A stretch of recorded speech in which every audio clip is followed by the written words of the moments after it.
Everyone, welcome back to the next video. In this video I will show you how to check whether the user is signed in into iCloud in Expo React Native for iOS. So let's get started. Currently there is no third-party library available for this, so we will be writing native code. So first, this is just a cheat sheet which I have created, so don't get too confused. So first we just need to go to this particular URL to create a project, and we will be using this blank TypeScript project.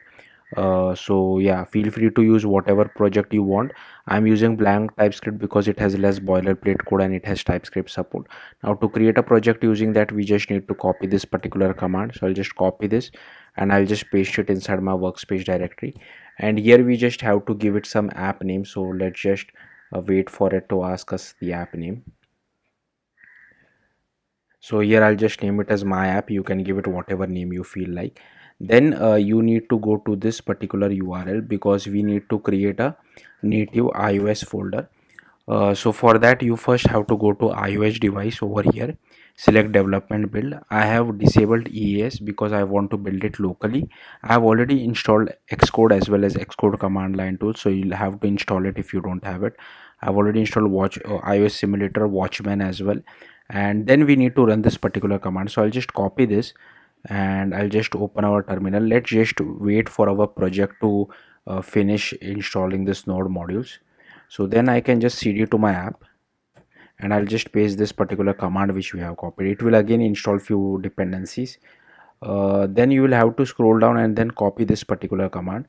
So this will actually create the iOS folder for us. So I'll just paste it over here. Now this will take a bit of time to install the dependencies, so just be patient. In the meantime, what you can do is you can just go to this particular URL over here, which will guide you on how to create a iOS module. So let's just wait for this to finish and then I'll come back and show you the next steps. So once CocoaPod installation is done, it will ask you to select your device and run on it. So I don't want to run my application right now, so I can just press Ctrl C to quit it. Now let's just install our module where we will write the code for like the native iOS code. Which we have to do is like we just need to copy this particular command. So I'll just copy this and I'll paste it over here. Now it will ask again a few questions to us, like what should be the module name and all that stuff. I'll keep everything as default and I'll just press enter, enter and enter. So this will install the module for us. Now we again need to run this pod installation command, given that we have created a iOS folder, so as well as a native module. So the native module needs to get installed as a CocoaPod inside the main iOS folder. So we need to copy this command and again paste it. Now again this will take a bit of time to run, so let it do its thing. It will automatically install the dependencies for us. Now let's just open our project. So let me just show it to you. So I'll just remove this cheat sheet, and if I just open, so this is our project, right? So I'll just open this project. Now what I'll do, I'll write down all the code which is necessary. I'll come back and then I explain it to you as well as show you guys the demo. Alright guys, so I have written down the required code. Let's go through the code one by one. So first what you'll have to do is you'll have to go to modules, my module, and you'll have to go to the src folder, and here you will have to go to my module.ts, and here you can see that I have defined a method called check if user is signed in, and it returns a return type of promise void. We will be actually sending some data, but whenever a function is asynchronous, the way which at least Expo React Native recommends is to use something called an event handler. So if you like, these three methods were present by default, I have not added this. I have only added this particular bit of thing. Now if you go to my module.type.ts, also again this thing should be present by default. So here you can see for sending data we just use this change event payload. So on change, like we can use this value property to send the data back from a native iOS side to a React Native side. So again this is present by default, I have not changed anything. Then what I did was I just went to app.tsx. Let's see how to use it. First I have just imported use state and use effect from React. I have imported my module as well. I have imported touchable opacity and text as well. Then here is our use state, which is empty at the start, and here I have created one method called check, and it is basically calling this check if user is signed in from our my module. So inside this use effect, we are listening for that event handler data continuously. So whenever native iOS side sends us the data, we check the data is not equal to undefined, null, or empty, then we just set it to data.value. Again, this value property has already been defined over here. So in case if they decide to change it future, you'll have to change this whatever is present over here. Okay, and here you can see I'm also calling the check method inside use effect just to immediately check as soon as our app is launched whether the user is signed in or not inside their iCloud account. And inside the UI also I have created one button just to be on the safer side. What if the user signs out and then signs in back again, and maybe at the later point of your time you want to check whether the user has signed in. That's why I've just created a button, and on click of it again we just check my module dot check if user is signed in. And here I have just created this text element as well just to display whatever data we get from native iOS side.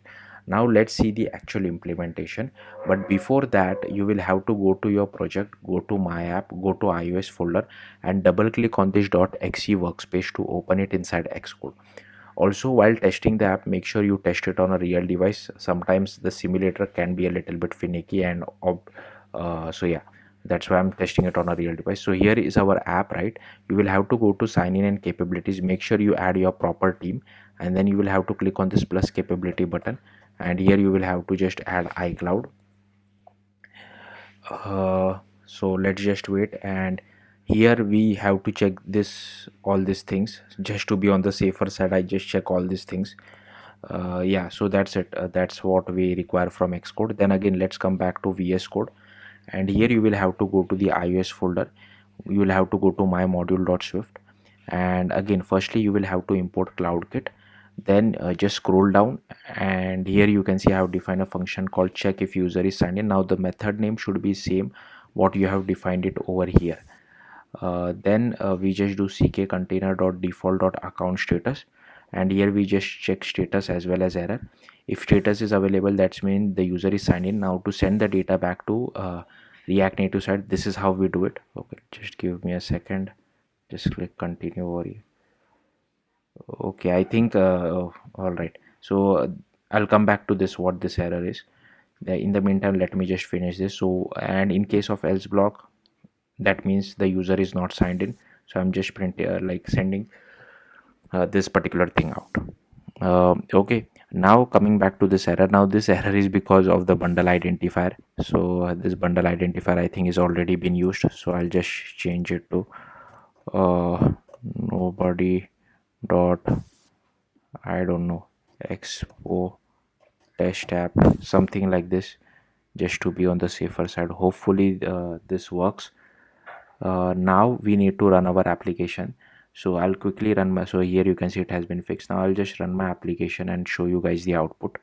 Okay guys, so here is the output. I am running it on my real device, and because as soon as my app launched, it ran the code inside use effect, and here you can see I'm getting user is signed in. I have named, I don't know why I named the button create. It should not be create. You can name it what something else, like check if user is signed in or something like that over here. But yeah, it's fine. And if you want, you can click the button as well. The result will be same. But yeah, if you want to test it, you will have to go to settings, sign out your account. I don't want to do that because signing back again inside your Apple developer account is pain. Like I have tested it offline, but yeah, hopefully you get the point. Yeah, that's it. Let me know if you have any questions. Thank you for watching. Bye.